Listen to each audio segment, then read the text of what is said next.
Without question, the power of mentorship of our youth, especially at-risk children, creates a long-lasting ripple effect for every corner of society in our nation. Additionally, mentoring relationships produce positive mental health benefits for all involved, which is critically important during these challenging times. To discuss these needs in our communities and more, Artis Stevens, the president and CEO of Big Brothers Big Sisters of America, joins us on the podcast. While together, Artis shares how his upbringing has fueled his passion to empower our nation's youth, the importance of being the first Black president and CEO in the organization's 117-year history, and where he and his team will be taking this storied nonprofit into the future. I'm incredibly honored to share this touching and heart-filled message of hope and unity as we continue to work together to create brighter days ahead for our country.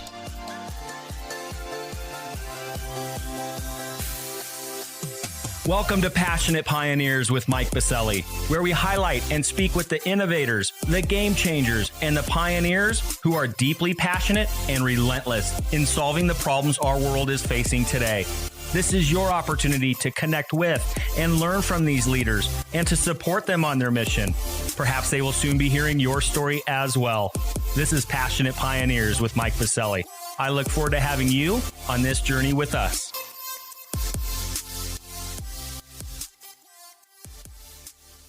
Artis, welcome to our podcast, and thank you for taking the time to be with us today. Mike, thank you for inviting me. I am so excited to be on with you today. Well, I'm so honored to spend time with you today so we can better understand your vision for Big Brothers Big Sisters of America now that you are the newest president and CEO of this storied, important, and impactful organization for so many Americans, both young and old. But before we dive into your inspiring work, Artis, a bit of housekeeping. While listening to any of our episodes, please take a moment to visit passionatepioneers.com in order to share your feedback and ideas. Simply scroll to the comments section at the bottom of each posted episode. And lastly, please take a moment to subscribe to the podcast so you will automatically receive episode updates in your podcast player. Simply search Passionate Pioneers with Mike Biselli in Apple Podcasts, Spotify, or wherever you listen to your podcasts. All right, Artis, it's almost time to discuss how you and the team are creating and supporting one-to-one mentoring relationships that ignite the power and promise of our youth. But first, let's take a moment to break the ice a bit so we can get to know you. Let's see what it comes up with. Oh, one of my favorite topics. We're talking food, Artis. What is your favorite meal and why? Well, that's a good one. So my favorite meal, I love anything Italian. So Italian and soul food are my favorite meals, but let me just focus on Italian here real quick. And I love pretty much any type of pasta. My favorite meal is particularly penne pasta with Alfredo sauce and chicken and broccoli. My wife knows that. I've loved it. And the reason why is because even when I was growing up, my mom would make meals that could feed a lot of people, right? And that's one thing that you know about Italian food, that it can feed, you can make a helping of it, and it can feed a lot of people. So I grew up in an incredibly large family. I was the youngest of 8 people in our household. And so having that kind of food was always something that we did around the table, shared around the table, connected, talked around the table. So it's not just the food itself, but it's the memories and the connection that I remember growing up. And I do the same thing today with my kids and my wife. Now, do the kids get involved as well? Do you get them in the kitchen, make sure that they're doing their part as well, make it a team effort? Well, let me put it this way. There's 4 of us in my household. I would say I'm the worst cook out of the 4. So it's probably more of them teaching me things than I would say I'm teaching them. My wife is an incredible cook. We actually did a cooking demonstration that I have on video, which I'm probably not going to allude too much because people are probably looking up online. But I've already said it, so they're probably going to look it up anyway. And it was just doing the smoothie. And I will tell you that my wife and my 2 girls basically outdid me in pretty much every form and shape of preparing that smoothie that I would do. And we're talking about a smoothie there. So I consider myself a great taste tester and eater, not so much a great cook, but I try my best. Hey, we all got to do our part, right? Whether it be taste testing, cooking, leading the charge, we all have our part in it. And of course, it's great to hear that you're still a student of the game, right? Even learning from your children. That's a great mindset to be in. I'm a huge fan of Italian food as well. Grew up in the same environment, last name Biselli, as you can imagine. We used to have huge meals, so totally get it there. And Artis, thank you for sharing that. Some great food, some great discussion. Glad to hear your children are still teaching you as well. But I'm looking forward to diving into your inspiring journey and mission after we get back from thanking our community champion sponsor. This episode of Passionate Pioneers is brought to you by Augmetics, ambient medical documentation and live clinical support. Did you know that nearly 75% of clinicians surveyed in a recent study say they spend over 10 hours per week on paperwork and medical notes? But clinicians who've adopted Augmetics are spending less time writing notes and more time providing superior care to their patients. Augmetics is a leading provider of remote medical documentation, using remote AI-assisted live scribes to observe, listen, and capture relevant details from natural conversation for over 35 specialties. Augmetics provides real-time support that includes orders, referrals, and reminders to deliver accurate, complete, and timely medical notes. Augmetics brings back the joy of practicing medicine. To learn more and to bring the Augmetics joy to your practice, visit augmetics.com/passionate pioneers or click on the link at the top of the episode notes. We are back with Artis Stevens, the newest CEO of Big Brothers and Big Sisters of America. Artis, so great to again have you here today. So much to discuss, so much to explore. What an amazing accomplishment of leading this 116-year storied organization that has touched so many of us across the country. And you have dedicated quite a bit of your career, your mission, and journey to serving youth. Matter of fact, in a recent press release about your new appointment, it states, from you, one of the most important parts of my life has been the opportunity to lead purpose-driven work and empowering young people to be the change they want to see in the world. Artis, can you take us back? When did that fire get ignited in your belly? When did you start recognizing this is going to be your life's work? I know you've been at it for a number of years. Take us through that journey, and then we're going to discuss your most recent and current appointment of being the president and CEO of Big Brothers, Big Sisters of America. Yeah, well, thank you, Mike. And I have to say, when you talk about a career and purpose, it is something for so many of us who spend our lifetime, and that's my story, spending my lifetime, that it's something that just doesn't happen yesterday. It's something that has been embedded in you in some way in your life, that some experience has shaped you, something within your upbringing may have shaped you and brought you to this career path. And that's what it is for me, right? I grew up, as I shared earlier, in a very large family. My dad was a pastor of a church. My granddad was a pastor of a church as well. So I had that generational thing going on. And before you know it, everyone was asking me that same question. Was I going to become a pastor like my dad?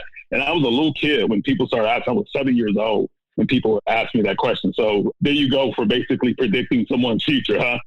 And, you know, when I went to my dad, I'll never forget this. I went to my dad and I said, so everyone's in church is saying that I'm a pastor like you.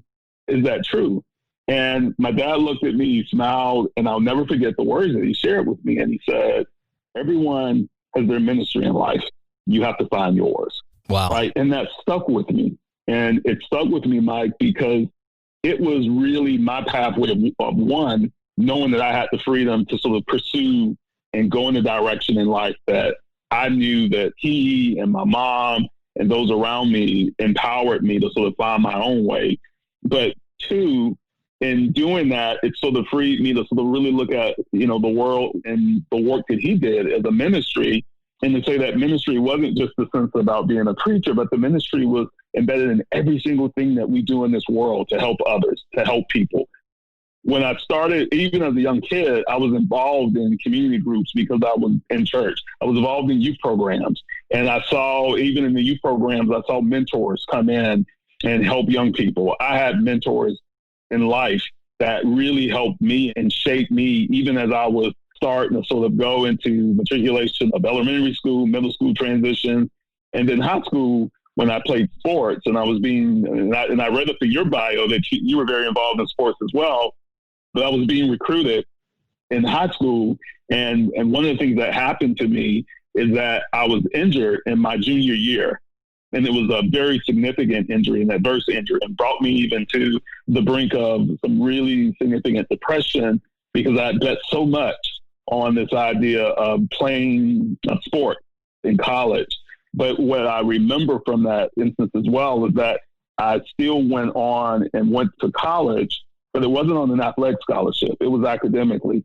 And that was because I had people in my life who encouraged me. I had my network of mentors, a community that was behind me, people that pushed me and who brought me out of that sense. Hey, everything that was anchored to me at that time was not just based upon my athletic ability, but was based upon who I was as a person. That's my journey. My journey is one of empowerment. It's one of discovering your path and finding your path. And those impressions that I had when I was a young kid growing up and having that connection of mentors and a community that supported what I believe every kid should have. And that's what inspired me when I went on to college. And I started for the perspective of really thinking about what I wanted to do in my career. It started off as law because I thought I was going to be a lawyer, and I got a background in communication. I went through school pre-law, thought I was going to be a lawyer, and I wanted to do civil law on behalf of advocacy of people who didn't, because I remembered that ministry, the people who didn't have, because I remembered that ministry. I joined the fraternity, and it was one of, many people may hear of the Divine Nine, the Black fraternities and sororities, one of the first Black fraternity, Alpha Phi Alpha. And that's where I learned a lot about building this connection with others and serving others in the community. And spent a lot of time doing that in my college career. And when I graduated, my first job, because I thought I was going to law school, but I went to get some experience just sort of communicating. And I went to interview in public housing, for a job in public housing. And it was just doing an interview. That interview really sort of opened up my eyes, because the public housing community that I ended up taking the job was the public housing community that I played in as a kid. And that stuck with me because I never went to law school, but it sort of directed my path in terms of where I wanted to see my passion to really develop, my ministry, I should say, to really develop. And that led from one place to the next, whether it was moving on to Boys and Girls Clubs of America and helping millions of kids to get access into opportunities with education, health, and one of the largest youth development organizations serving kids all across America. Whether it was moving from there, from working in programs to working in marketing. And what I learned as a professional was that you have to understand your product to really be able to communicate it and to sell it in a way to truly get investment. So even though I have a background in marketing, my first job into a large nonprofit organization was not even working in where I got my degree. It was work in program, because my mentor who brought me into the organization really understood that I needed to have that full 360 well-roundedness to be able to grow as a professional and to develop my career skills and to grow into the work that I wanted to move into. And that is something that, as we continue to talk, you're going to hear me talk more about the steps that you take to truly achieve at your potential. May not be the steps that you map out, but maybe the steps that are most important for your life and your development to grow into the place that you needed to grow. And then the last thing I'll say as I wrap this up is that making those steps and going in that direction for me has never been about a planned direction, a planned course. Not in the sense of every step. It's been knowing a vision of what I wanted to do in life. And again, I go back to what I said earlier about ministry. What I knew is that I wanted to empower young people. I wanted to empower young people to change the world. What I also knew is that I had a certain skill set to be able to do that. I understood how to tell the story, how to understand what people needed to know and to hear, to support things that would benefit causes and benefit charities. So I knew I had a talent for that. I knew that there was an opportunity to help more kids in this country. I knew that there was a distinct need, particularly in communities that don't have in this country and that are suffering more than a lot of other people in this community. My real connection was, how do I bridge those things together and bring my skills and bring my talent in a way that allows my ministry to grow in that way? And that's what's always been my driver.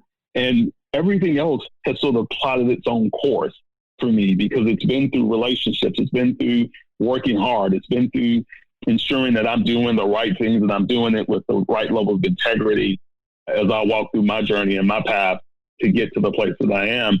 And those doors have opened because I feel like I've approached it and I've taken the right steps to get to the places that have led me to an opportunity such as this, so that when I moved from Boys and Girls Clubs and then I became a leader at 4-H, which was another large national organization, youth development organization, I was prepared not to take on a CEO role for Big Brothers Big Sisters, but to be the best me. And being the best me, I believe, has helped to open the door for me and to create opportunities for building and growing my skills to ultimately arrive in a role like this. Wow. Thank you so much for that storied history of how you got to where you are, Artis. And it resonates with me as well, being, part of community, continuing to lead others, to build that sense of togetherness has been really the mission and the driver for me in my own career and my own personal journey. And I've also had the distinct honor and privilege to mentor some of our youth here in our community in Denver, Colorado. So with that, I do want to change gears and start talking about your new position as the CEO of this 116-year-old organization. Many of us know it, Big Brothers, Big Sisters of America. It has done so much good work in our country. But one of the reasons why I wanted to have you here, and we're going to ask first kind of that elevator pitch of Big Brothers, Big Sisters of America, in case anybody doesn't know what you guys are up to.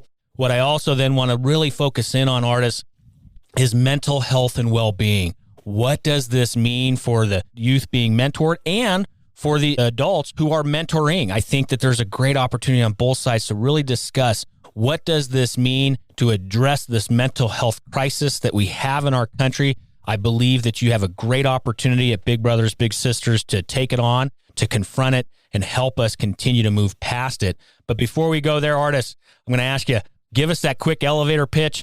Who and what is Big Brothers, Big Sisters? Well, Mike, you set it up incredibly well. 116-year-old organization, an iconic organization in our country, the preeminent organization, youth organization when it comes to one-on-one mentoring for young people across this country. We serve thousands of young people, 236 local agencies, and that is staff and volunteers on the ground serving local communities and changing the lives of young people and changing the lives of the communities that they serve. We are in all 50 states, and the impact of an organization like Big Brothers, Big Sisters of America is so incredible because not only impact the young person, which we call in our setup, the big is the caring adult and the little is the inspired young person. But not only does it impact the young person in tremendous ways, but to what you just mentioned, it impacts that big, the relationship that they have. And some of the most inspiring stories that we hear are the stories of inspiration between not just the impact of a young person, but the impact that is made on the big life. I'll also say that was really special about this organization as well is that it's one of the unique organizations in our country that also has a view into the family, right? So a lot of times you find with youth development organizations, yes, there's the volunteer, there may be the program specialist, and then there's a young person. In this respect, the program also has to connect with the parent that's in the household. So not only is it just the idea of youth development relationship between the big, the volunteer, and the young person, but it's also the staff that's on the ground there, as well as the parents that are in the household and the broader community services, because in a lot of ways, our staff are seeing a 360 view of young people that sometimes not even the school may see. In some cases, the parents may not see, but it's a connection that helps to provide the types of resources that our kids need. And the last thing I'll say, Mike, is that we serve some of the most vulnerable kids in the country, right? We know that 66% of the kids that we serve come from single parent households. We know that 44% of the kids live in poverty. We know that another 20% of the kids have a parent who's been incarcerated. It's also that we serve young people who in a lot of ways, and you think about what's happened during the pandemic and with COVID, in communities that have been much more affected, or the propensity of how they've been affected has been significantly higher than other communities. 70% of our kids come from communities of color. We know that this organization is on the front line of facing and addressing the biggest challenges that young people are facing in our country. And that's why this organization is one of the organizations that if you're looking to make an impact on creating more equity across our country, addressing some of the significant issues in economic, education, as well as social development and mental health, it is the place for corporations, philanthropists, community partners, education institutions, and governments to start at if we want to ensure that we're creating the types of future, both for young people and our country and their success. And we're going to go there in just a moment, Artis, in regards to tactically how you are going to deliver exactly that as the new CEO of Big Brothers Big Sisters of America. But before we go there, and what the future state holds for the organization, where you're going to take the organization across the country over the next number of years, I do want to highlight and I do want to ask, you are the first Black CEO in the history of this organization. That is a huge deal. But I want to ask you, did you ever think someone who looks like you could lead an organization like a Big Brothers Big Sisters? Absolutely. It is, and I've said this before, that when you give a young person a picture, when you give them a view, when you give them an idea, when you open up their mind, when they can be exposed to new places, new things, what their potential is, this organization is embedded into potential. That's what we stand for, potential of every young person, because we know it's there. The one thing that sometimes is missing for too many young people is the opportunity. What I grew up, and when I talked about my ministry, one thing that I'm so proud of is that from my parents, the community, partners that were around me, to the mentors that I have, they always challenged me. They always set the expectations high. They always showed me what the possibilities were, but they also saw the potential that I had. So I knew from day one that I had the potential to do this. It was more about having the opportunity to do it. And I've been in a place in my life where I've had opportunities. And that's the difference, Mike. It's not a difference of the potential that one young person to another has. It's the opportunity that they get.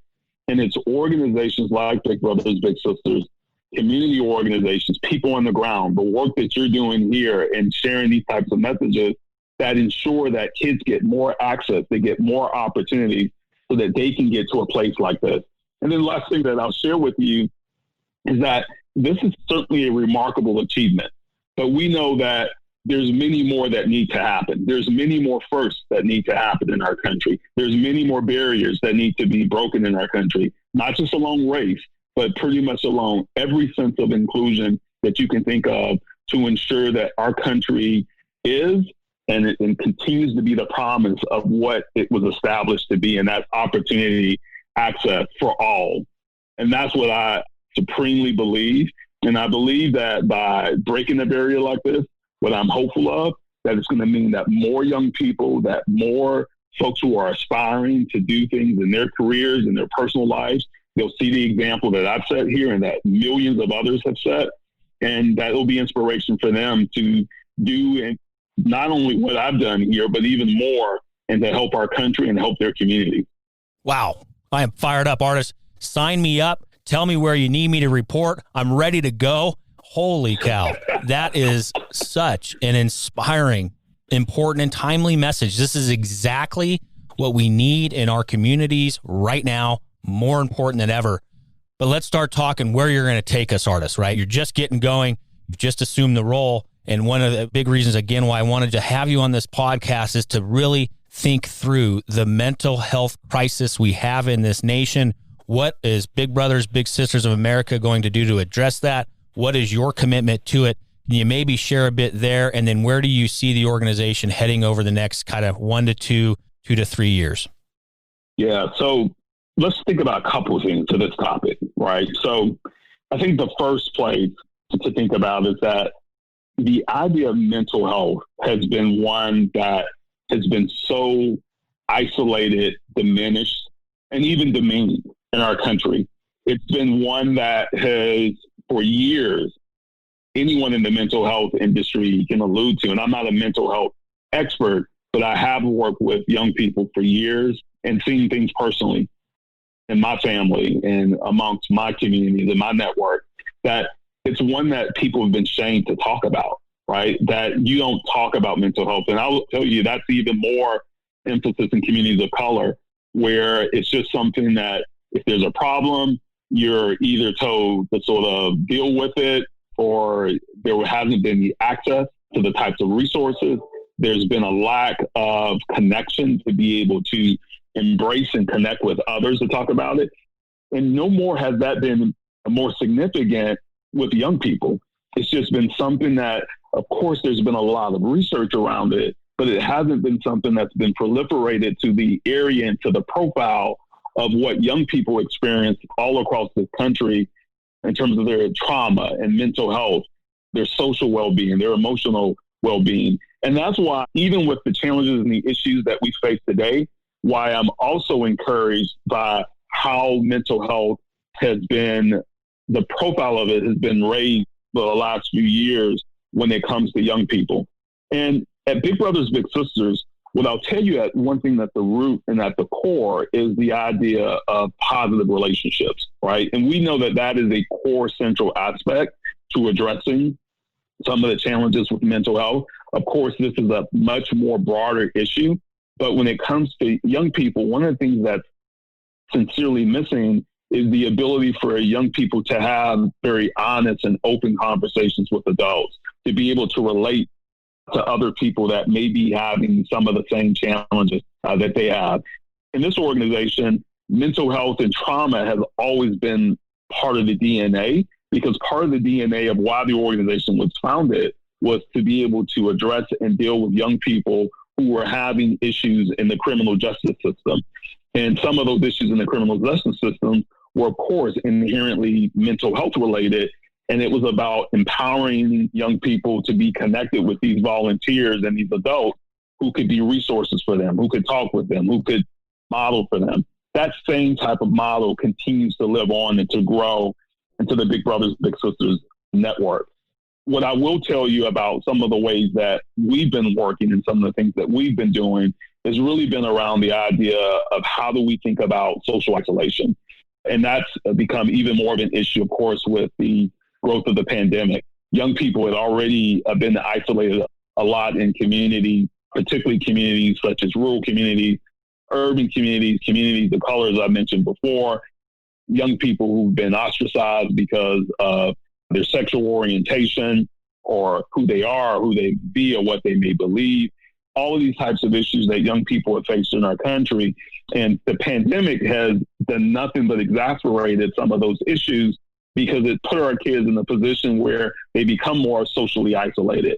What we tried to do at Big Brothers Big Sisters is to work through a number of different ways. One is about keeping the connections with our bigs and our volunteers connected with their littles and their families. So even though we've been in the midst of a pandemic, it's been really reinforcing and trying to focus in on how do we ensure that those connections still happen. So that contact between bigs and littles, being able to work through digital technology. So ensuring that we have safe mechanisms where our bigs can stay connected with our littles and keep the type of communication channels, stay open with them. We've also been doing socially distant type of communications connected between our bigs and our littles, so those connections still happen. And then the other thing that I'll say is that we know that this is not isolated, meaning that it's not simply the relationship that we have, as I mentioned before, it's the relationship with the family. So our staff on the ground, our local agency leaders, really working with the families of our littles and ensuring that they have some of the resources that they need, that they know what type of community access, whether that's healthcare, mental health type of access, types of resources they can get to.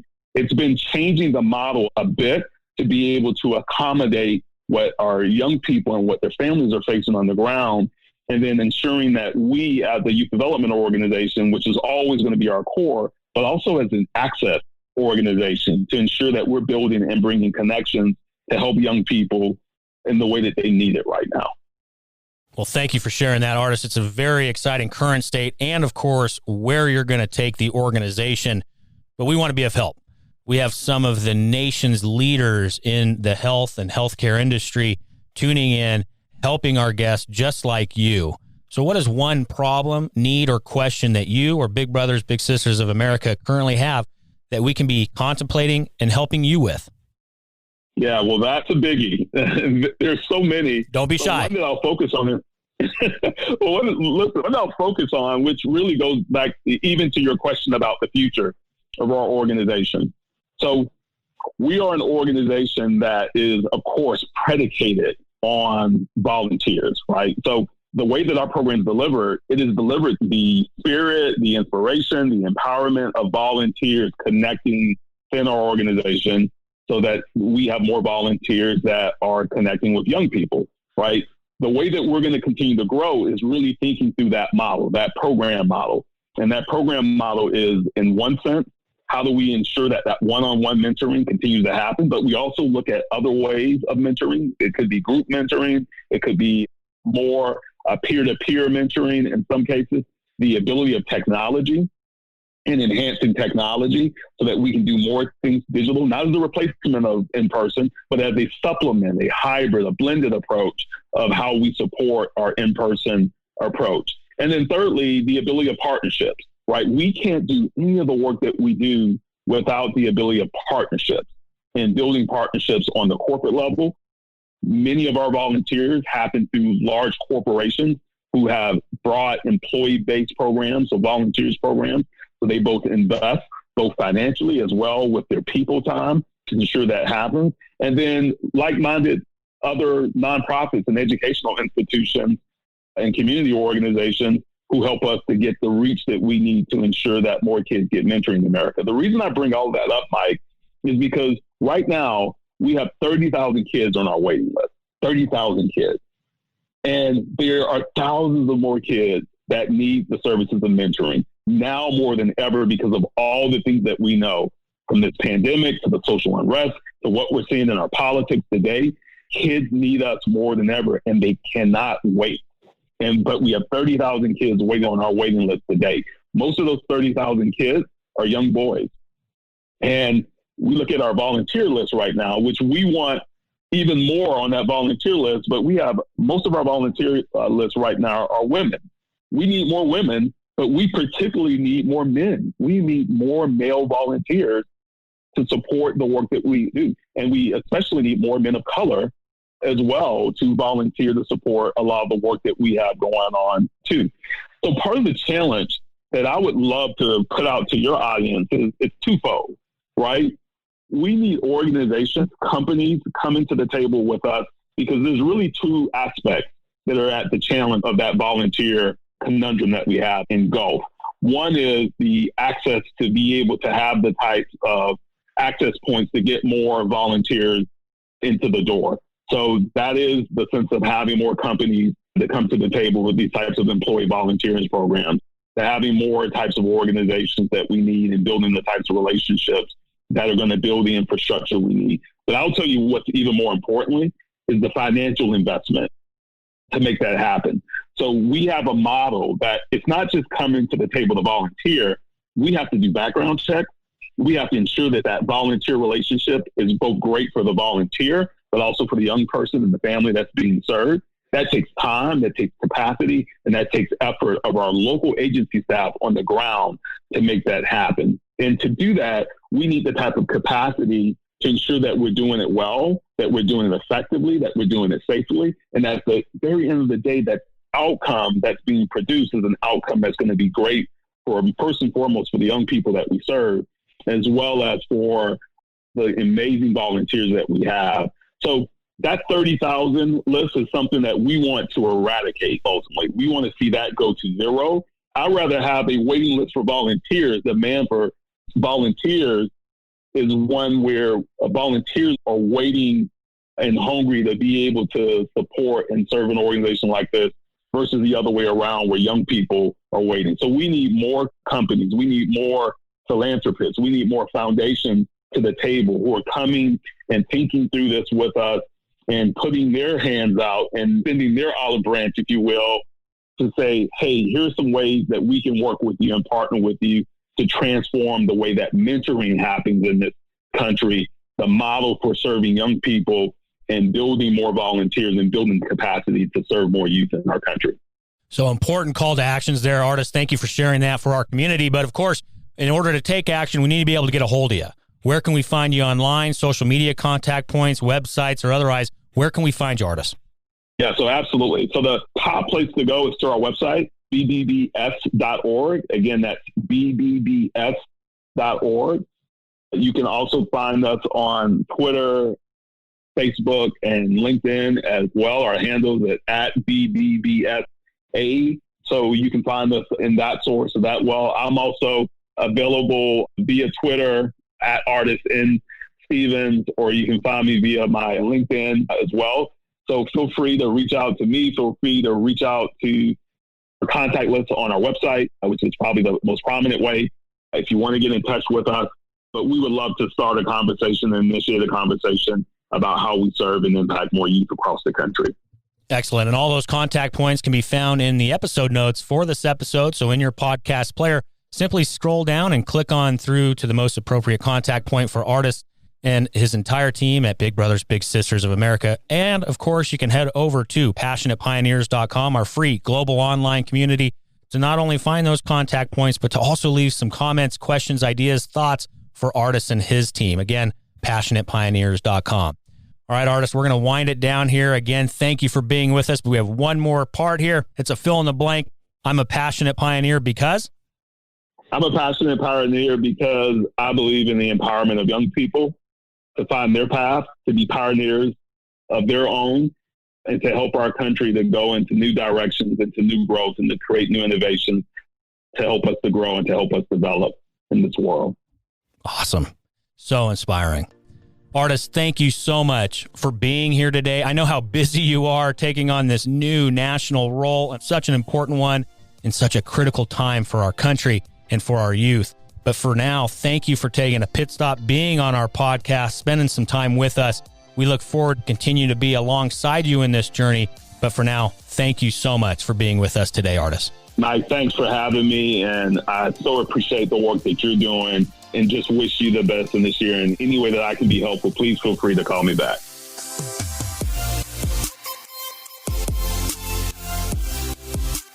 Thank you for joining us today on Passionate Pioneers with Mike Biselli. We'd love to hear your feedback about the podcast so we can continue to improve this community and to further support the pioneers being featured. Lastly, please take a moment to subscribe to the podcast and invite your friends and colleagues to join us. This is Passionate Pioneers with Mike Biselli. I look forward to having you back with us during our next episode.